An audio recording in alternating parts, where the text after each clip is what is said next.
Good evening, everyone. We're doing another Writers of the Future Awards. Writers of the Future has been a great thing so far, ladies and gentlemen. They put it out. They've got the Writers Awards. What I call the Authors Awards. It's Writers and Illustrators Awards for Writers of the Future. It's a great thing. Everybody I met he's been fabulous. All the Writers of the Future staff has been great. I thought for sure I was going to have something to complain about. I haven't. That's just something else. But we have Barbara along with us today, and she's going to tell us a little bit about herself. So tell me a little bit about yourself, and then we'll ask how you got into this. Okay. Well, I actually currently do spreadsheets and analysis for my day job. Oh, Boo. fun, man. That's fun. Boo. So this is one of the things I take martial arts too, and this is something else I do for fun. I did for a long time. Yeah. And I got my black belt and I retired. Yeah, it's nice. That's good. No, martial arts, I tell people all the time, martial arts is good for a lot of things. It's good for coordination, balance. It keeps you in shape. I was special forces when I was in the Navy. So, nice. Yeah, so it was a little different for me, but I enjoyed it. I really did. And, I guess for an author, it's probably a good thing because it helps you focus. Yeah. And what made you decide to write this? I mean, especially doing what you do for a living, I guess you needed some change or something. Yes. No, writing is kind of an outlet. I dream things, and if I don't get it out of my head, then I'll dream it again. Oh, that's excellent. Yeah. I wish I was fast enough to get it from my head to the paper. I do all right. My problem is I can't write fast enough. Or let me rephrase that. I write plenty fast. You just can't understand what I'm saying. I'll leave out I've left out paragraphs before, not just words. I can't just leave like one word. I leave out sentences. It drives John crazy. By the way. It's one of the great things. So you just, I know it takes a little ego to get into being. When I say that, I don't mean that in a bad way. Somebody got mad at me a while back, but I said, look, you can't be an author or any type of publishing or radio or TV without some kind of ego, because somebody's going to slap you around sooner or later. I don't mean physically, but sooner or later somebody's not going to like your work, or they're going to have a gripe, and so you got to have an ego and at least a decent tight skin, so you don't have to worry about. Because I used to read my comments, I don't anymore, and I would suggest to you not to either. Ever. And I know Dave was talking about the same thing. It just because what happens is if someone leaves you a bad review, you get aggravated, and then you need an outlet. So sometimes you'll go after the person. Well, I'm on radio, and I want to tear your asses up. So I said, no, Joe, stop that. Because I get a lot of good reviews, but occasionally I get one who is just an unreasonable person or just a blank person. And so I quit reading. Every now and then somebody knows my personal email that I use just for the station. I'll get one of those. How the hell did you get this email? And I couldn't figure out for a long time how anybody was getting my phone number. I forgot my station manager put my phone number on the website. I want to kill her for that. Oh, yeah, that'll do it. It's a good thing she passed away, because I was going, I got hurt bad. Stephanie, if you hear me, I'm still on your ass about that. So, title of the story. My story, and this is Sixers. What 36 or 37? 37. Oh, you wanted the new guys. Yes. All right. Now, say the title again. Sixers. Sixers. This could be interesting. That has to do with the Sixth Sense. Oh, it's definitely going to be interesting. I do a lot of that stuff. Oh, I'll definitely have to read that. Well, I'm waiting for it. I know when it comes out. We got a storyteller that's going to come on for 37. I hadn't done this before. And I'm going to have them read a story nice. On each show. Or depending on how long they are in audio, we might do a couple of shows. And I thought about letting the authors come read them themselves, but some authors have great voices and some not so great. So I want the audience to be able to understand what's being said. Like me, I have too much of a Creole accent to be reading to anybody. Because once I start talking fast, nobody knows what the hell I'm saying. It might as well be a Scottish or an Irish accent for that matter. Because it's like, what are you talking about? Don't worry about it. So we're going to definitely be doing that. Nice. We'll probably do it once or twice a year, so y'all stuff can get out there. I really want to see all of y'all do well. For me, like I said, I have a personal agenda here. I want new materials. I'm just bored out of my mind watching anything or reading anything. Thank God John sent me all L. Ron Hubbard stuff. At least I got some new something to read and listen to. Coincidentally, I'm an indie author. I just haven't had a big enough audience to throw out of this contest yet. Well, that's excellent, because that's really where it seems to be going now. Yeah. But you know what? Why don't you explain? I'll give them a short what an indie author is versus a regular author. Some of the people know, but some are like, what the hell is that? So traditionally, people get a literary agent, and the agent submits their story, their novels, to the big five, which are now the big four. So there are only a few real main companies that publish books. Instead, I took the indie route, and that means I edit. Well, I write the book. I pay for an editor. I pay for cover and a copy on the back, and I work through mostly Amazon to package it all together and sell it either as an ebook or as a hardback. Okay, so that's excellent. Well, when you put stuff on Amazon, send me the link and we'll add it to our website. Okay. Because we're getting ready to set up a whole publishing section on the website. It'll actually be a click to the next page. But see, like all of this is going to go on one page. The audio will be separate because I don't really have to worry about the audio. But I took so far about 2,200 pictures, and what's her name took about another 2,200 pictures. So we'll be going through a lot of stuff. And I want all of y'all. So we're going to set up a code so y'all can go in and look at them first. Because some of the shots are great, some of them not so great. Like what's her name, Sarah? One where she's like. You gotta delete that show. Yeah. So no, that's good. I can't delete that. That's blackmail for the future. Nice. But that's what I'm saying. Some are really good shots, and I want people to really feel good about what images are going to be up there. Because more than likely down the line, we'll add the image next to the archive. What we'll probably actually do is put a copy. We'll make a copy of 37 and put it down, and we'll put your picture next to it. Great. And then archive. Yeah. And then when this goes out now. Since we're doing video, it'll go out to our eight video feeds, which is we have 5 Facebook pages, which has more than 500,000 followers. We've got YouTube, which I think we have 2,000 followers. We use that big YouTube page, and we're gonna get into that. YouTube decided it was growing too fast. I don't know whether they just didn't like it, so they took it down. But there was 6,000 archives on when they pulled it. So anyway, we're redeveloping the YouTube, but we're also on Twitter and Twitch. And Twitch is weird. I tell people all the time, don't expect much from Twitch unless you're a gamer. So to put it in perspective, we post videos to Twitch all the time. They get like 5 views. We post a gamer, it gets like 25,000. I'm like, come on, man. I said, you gamers need to listen. I said, y'all get wrapped up in games. But so future, what are you thinking? I actually have a novel I'm just finishing the last edits on right now. And then great. When I invite you on, you can talk. Well, if you're ready to talk about it, when I invite you back, you can go ahead and talk about it and discuss it. Again, work your way through it and find the appropriate teaser. It's just like the handwriting thing. You just want to make sure it's right. You want to make sure you don't give away the novel. Yeah. And I tell people all the time, it's a long novel. You might be able to do 2 teasers or 3, but if it's usually if it's under like a couple of thousand words, I'm like, no, just give me 1 teaser. And besides, Emily keeps telling me 17,000 words is a short story. I'm like, yep. That's not working for me, Emily. I said, that don't sound short to me. That sounds like a lot. But I'm also not an author either, because when I forgot how many words Battlefield Earth was, but it was a ridiculous amount of words. Yeah. I think it was 100,000, something crazy.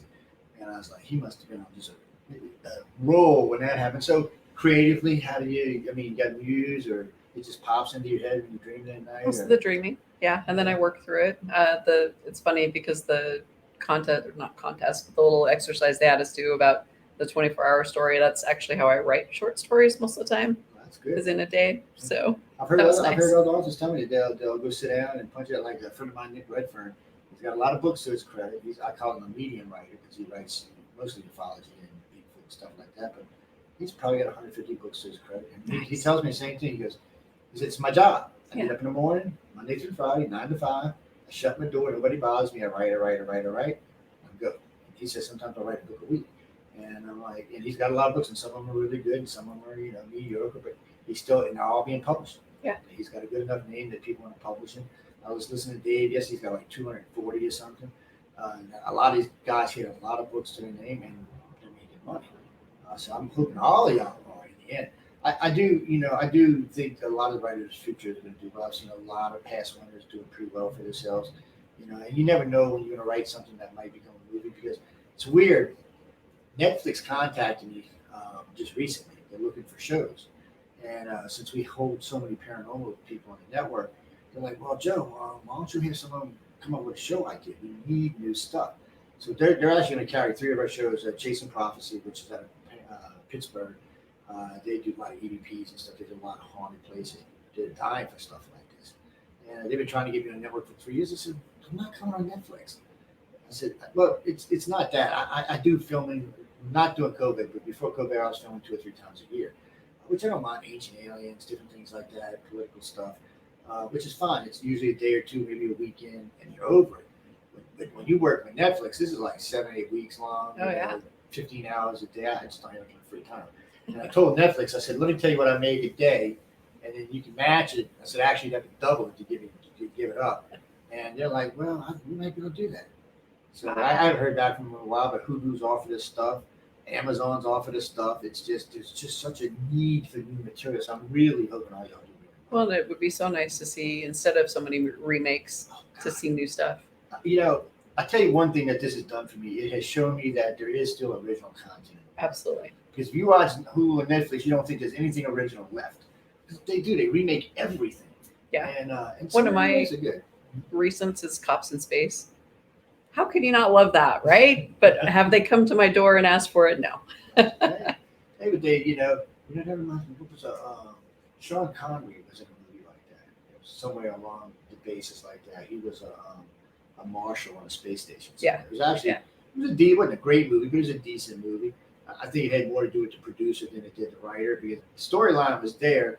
They just seemed to be nonchalant about the whole thing. So it's kind of like, and having a big name like that, you would think they would. But Sean, I've seen Sean make a few not so great movies. So he made a lot of good ones. Come back. It's the same for actors as it is for writers. Yeah. Sometimes you got to go what you get. So I'm hoping to see all y'all big names up in there. Say, oh, I know that person. I know that person. Oh yeah, I know. I interviewed them. Because it really is indeed. It's a big thirst. And I would imagine like 37 will sell pretty good. We're going to push it all over the place. And I've got 21 interviews for my personal self to the end of the year. So I'll be talking about all of that. Matter of fact, the Kansas City interview I'm doing, they specifically want to talk about writers in the future. Oh, nice. Because when Dean and Marshall contacted me, they don't believe it's true. And he said, John, you're a good friend of mine. I know you for years. Because it's weird in everybody else. I'm not a real big pusher of anything. It's got to be really. It's either to be a really great movie or a great story or something I can get behind that helps people along. Once I found that Writers of the Future was legit, I was good to go. And I said, I will push it until probably the day I get off the air. But because of people like you, I want to see y'all succeed. Yeah. I want new material. I'm greedy. I want to read new stuff. I want to see new stuff. I don't want to fall asleep to the same crinkety old sci-fi I've been watching for decades. Come on. I'm older, so I've watched a lot of sci-fi. But there's a lot of good stuff out there. And like Expanse, when it came out, it was different. Mm-hmm. I wouldn't say unique, but definitely different. There was that one Altered Carbon. That was definitely different. Oh, ladies and gentlemen, if you listen about Altered Carbon, if you got children, do not let them watch it. I'm sorry, it's just not child appropriate. Neither is Expanse, really. I don't know if there's a PG version of it or not. I don't think there actually is, but for adults, it's a great series, and y'all should check it out. And, I can't believe a good friend of mine, Netflix, told me why they drop series every 2 years. So it's not about ratings; it's about listeners, reviewers. So when something flattens out, they drop it. Oh, wow. Yeah, so they don't give it like another year to see if it's going to pick up. They drop it. So usually most of their series have 2 to 3 year shelf life. Yeah. And which I understand why they do it like that. They're trying to get up to 300 or 400 million viewers so they can make a lot of money. But for people like us, it just aggravates us. So we go like sci-fi. Mm-hmm. Sci-fi's been dropping stuff, and Expanse went to Amazon, and some other shows went to other places, and they're doing well. I'm thinking, sci-fi, what are you doing? Trying to put yourself out of business? Doesn't make any sense. It's like MTV that don't play music anymore. I'm like, I got a cousin of mine. He's like 18. He said, "I'm gonna watch MTV." I said, "Why?" He said, "It's a music channel." I said, "Yeah, go put it on." He said, "Where's the music?" I said, "There is no music on MTV anymore. It's TV shows, really stupid ones at that." I said, "I think VH1 might still have some. I mean, music's all over now. It's not like the old days we had to go buy an album or do that. You can get it anywhere." And I got for the station, I keep, I think, 21,000 songs at hand and all kind of crazy sound effects. The hosts are hating because they know I'm coming back in a week, and I haven't been doing it for Halloween this year. Oh, next week there'll be growling sounds, beeping sounds, ghostly sounds. He'll be cussing me all week long. I'll do it right in the middle of the show. They'll be like, "Joe, nice. I didn't do that. It was an accident." No, it wasn't. So you guys keep submitting, try to get win again. Because I know as long as you're not a pro. I'm a first place winner. Oh, so God, big girl. Oh yeah. So I don't know. They might not let you submit it. No. They'd be like, "Nope, you on your own, chick." Yep. But at least you're making the connections. Yes. And it seems like most of the ladies and gentlemen I met here that are writers, they're looking to meet people like y'all and make these connections. They want to help you. It's helping them as well as it's helping you. So I was listening to Dave yesterday. He's out trying to buy people's stories yesterday. And the other guy with the white hair, he's out trying to buy stories too. He's got longer hair. He's wearing a hat all day. But they're looking. So that's good for y'all. Yeah. So it's great. You might go big, girl. That's the hope. I'm hoping so, Barbara. Let me get way the hell up there. I'll be looking at it. I know Barbara. I met Barbara. Yeah, she's cool. Y'all gotta watch her show. But it's good because when you put out this stuff, it will bite you on. All you ever have to do, my email's available at cox.net. So like I said, I'll get you on, so we'll talk about your novel you got right now. But anytime you produce anything new, just drop me a line, and we'll put you on. What it really is good for, whether you get, doesn't matter how many people buy or not buy, it allows you to have a venue to send to others, radio shows and TV shows. Say, oh no, look, I did this with Joe or whoever, and you can do it. And like I said, we have a lot of authors that do books. Church and Neighbors does pretty much all authors. Jeff's a big reader. I mean, he's a huge reader. When I had Ann Rice on, he like lost his mind. How did you get out? I'm from New Orleans. I used to go. Ann Rice gives an All Hallows Eve party. Oh, wow. And that's how I met her. I was invited to a party by the bartender of all people. And I was there with one of our paranormal groups out in New Orleans. And she came over and introduced herself. Very polite, very nice. So I said, I do radio. We got to talk. I said, let me ask you a question. I said, did you really write dirty books before you got into this? She said, well, Joey called them dirty books. They were heated romance novels. That was what she called them. Yes. I said, okay, and that works for me. She said, no, I made a good money. She said, but not near what I made off the Chronicles.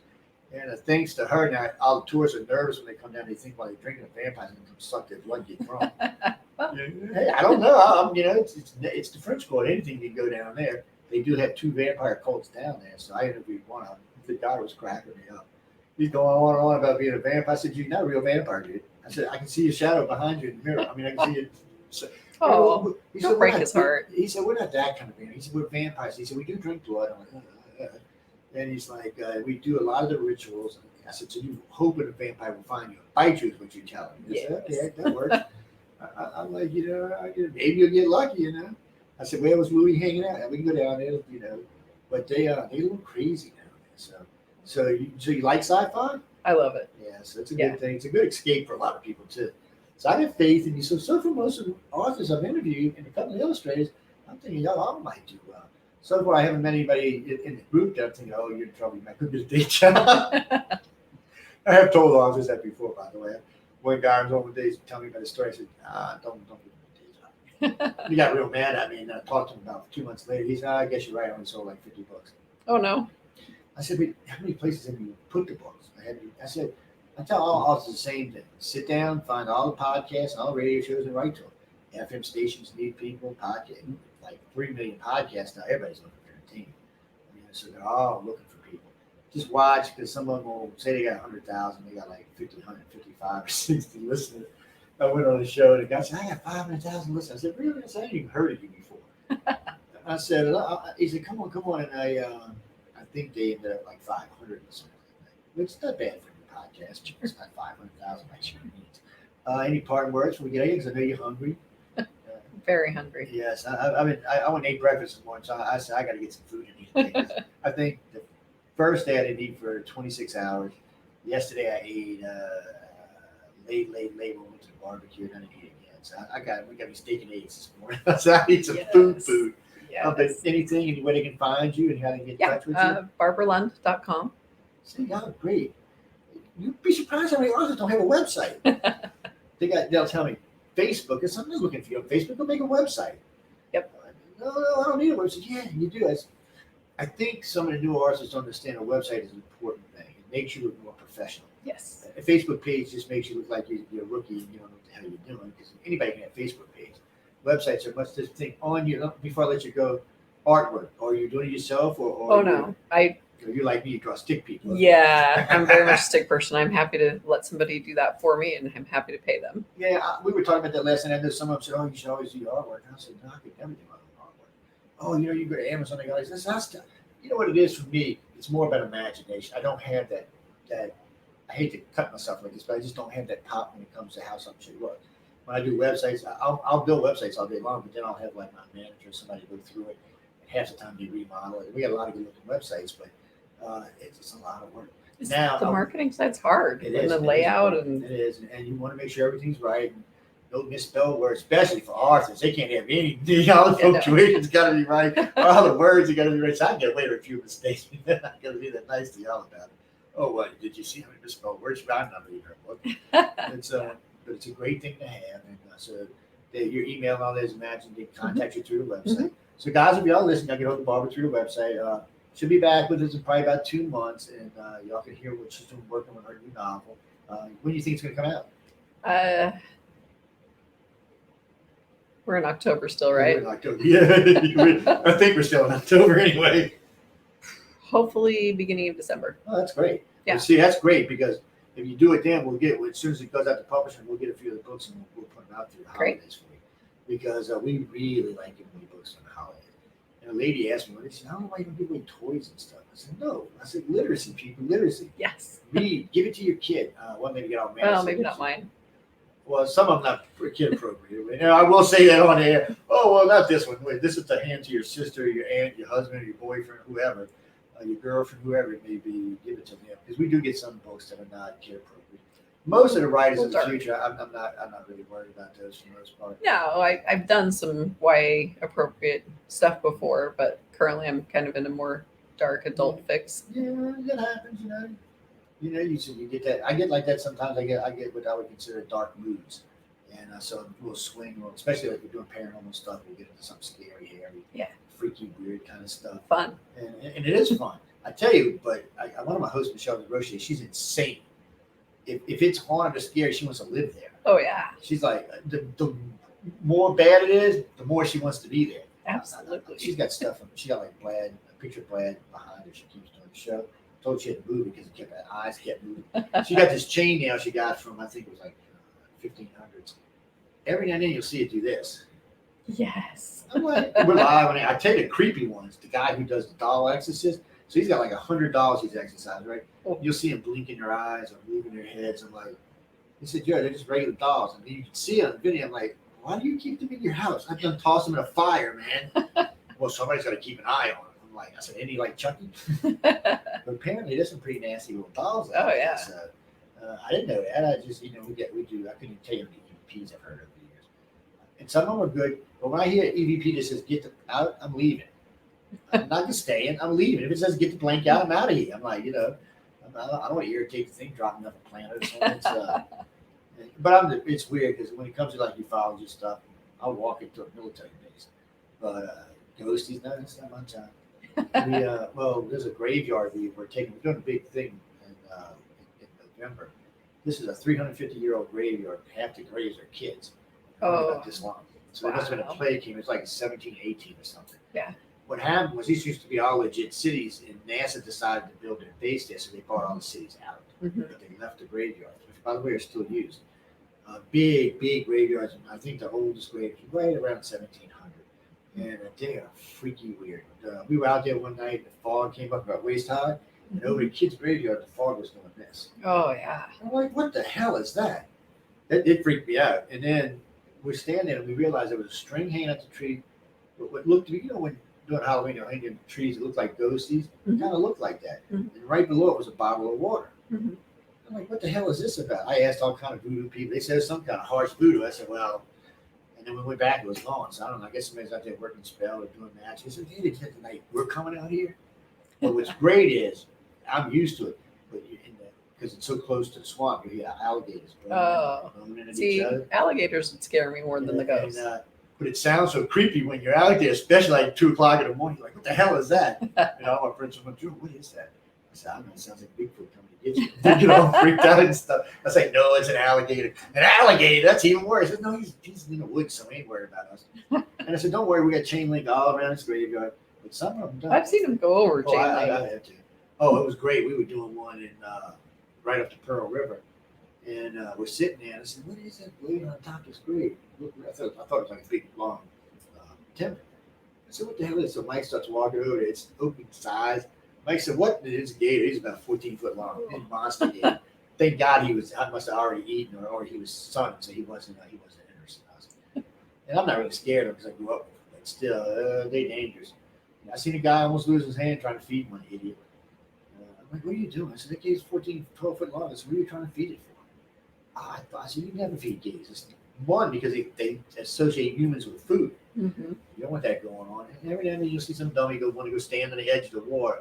It's weird in Louisiana and Mississippi because a lot of places you can go to water and not have to worry about it. Especially if it's fast moving water, they're not going to be there. Mm-hmm. But where the bayous sit, the water's still, they'll sit right at the edge of the boat docks. Because what happens over the years is they learn fishermen throw out the whole fish and Oh, yeah. bait and stuff like that. So the gators interpret that with food. So they sit there. About 8 years ago, there's a couple from up north came down, and they were running around. Her two daughters were running around. She was running to go to the water. I had a fit, man. I come up and start screaming at her. The guy's like, "Why are you screaming at her?" I said, "Okay, gotta keep going, see what happens." So my one got her. So I said, "Stop," because he was still hollering. I said, just hold on. So I picked up a stick out this lemon, dropped it, and tossed it in the water, and his head came up. His head was just that big. Oh, I said, "Your child would have been one." So there's no way any of us could have got him out of there. It's too big of a gator to try to pull it away from. So it's a good lesson. So they can find you on your website. We'll get over there. Any parting words we get eggs. I know you starved. You look, you see, you're psychic because apparently I'm getting hungry talking to you. and I just ate one. Well, believe your sixth sense, man. I'm reading that. You're going to get a call on one. You'll get an email probably, but after I read it. But so I think John told me November 2nd is when they're coming out, or at least when I'm getting mine. Sure. It might be for everybody because I ordered them through Amazon. So. Yeah. And Amazon sends me an update like every 3 days. "Oh, your book's coming." And I'm like, "Yeah, I know it's coming. Just when it sends it, I'll be happy." And Joni hit me up a couple weeks back. "Oh, you got to order something." I'm like, "All right, Jeff, I'll order something." And because I do like to get in there and order different things. And there's a lot of good stuff in there. I'm so excited to read everybody's stories. Oh, it is. And I can't. Are they going to let us read the 24 hours, or are they keeping that secret? We had 3 of them that were read around, but the rest, it sounds like they're not going to do anything with. So I'll send it out to a couple magazines, and I'll let you know. If you hit, let me know. Send it over. We really, it's something we're going to really start doing. It's just, I figure we'll do the Rise of the Future books first, but we'll start from latest volume and work our way back. And then when we're done with that, we'll start looking at individual authors that, not for huge novels, but 100, 200, 300, 500, maybe 1,500 words, 2,000, something. Short stories, basically. And I will have them read that. We got a couple of hosts that have great reading voices. And they're great readers, is what it is. Yeah. The voice is good, but they actually read. See, I could read to them because I either read too fast, or if I read too slow, I screw up the words. So it's not going to be my voice. But Jeffrey and a few of the other guys, Michael, all have great voices, and they read really well. So they'll read the stories and everybody out there. Knight's got one of them. It's like he does it on books like I do on radio. So when I want to keep an audience in a certain mood, I use a monotone voice. Mm-hmm. It's like a hypnotic voice because it's a certain tone, certain level, and it stays there for the whole show. So you kind of start just focusing in on the voice. It becomes like hypnotic, and I actually hypnotized like 400,000 people on that. Oh dear! On accident or on purpose? No, it's mixed. So I wasn't trying to hypnotize them. I was using the voice. And I kept telling her, I said, "This is the hypnotic voice I use." So I did a countdown, and then I did a thing where we take you to the beach and walk you backwards and stuff. It's really interesting. And next day I got all kind of email. "God, John remembered all. Screwed you, buddy." I'm like, "What do you mean?" She said, and a couple said, "I slept really good." I'm like, "Oh God." So now I have my producer. Well, not my producer, but in the old days I'd have Jeffrey hit me when I think the voice was going to. I said, "Just text me and I'll change the tone." Mm-hmm. I said, "Because I don't want to put my audience to sleep, but I don't want to hypnotize them either." Yeah. And I was a non-believer of hypnotizing them over there until I didn't do it. So now I do because I have a license on I teach hypnosis. So I have a license to do it. So I do some. I'm not. I like it for some things and not for other things, So, but a good friend of mine who's an author, he was stuck. He calls me up late. It's like 2:00 in the morning. He goes, "I need your help." I'm like, "What?" He said, "I'm stuck." I said, "I'm not a writer." He said, "No, that's not." I said, "I want you to hypnotize me and find out why I'm stuck." I'm like, "What are you talking about?" He said, "I'll come see you tomorrow." So we hypnotized him, and he had this weird, like, memory loop in his head from when he was a kid. Once he got it out, boom, next day he was writing like a maniac. Wow. Yeah, he sent me $1,000. I said, "Keep your money into your friend of mine." "Oh, no, Joe, you saved me, man." And I was like, "Really?" I said, "What did work?" He said, "Yeah, like a year from now." So you ever get stuck? Oh, yeah. What do you do? Go for a run, go do some Tai Chi, go take a shower, anything else. I'll go eat. Always. I want to die right now because my doctor gave me these pills and keep making me gain weight. But I'm going to let you get out of here because I know you're hungry. So I'll be looking forward to speaking to you again soon. You've been great. So let me close this out of here.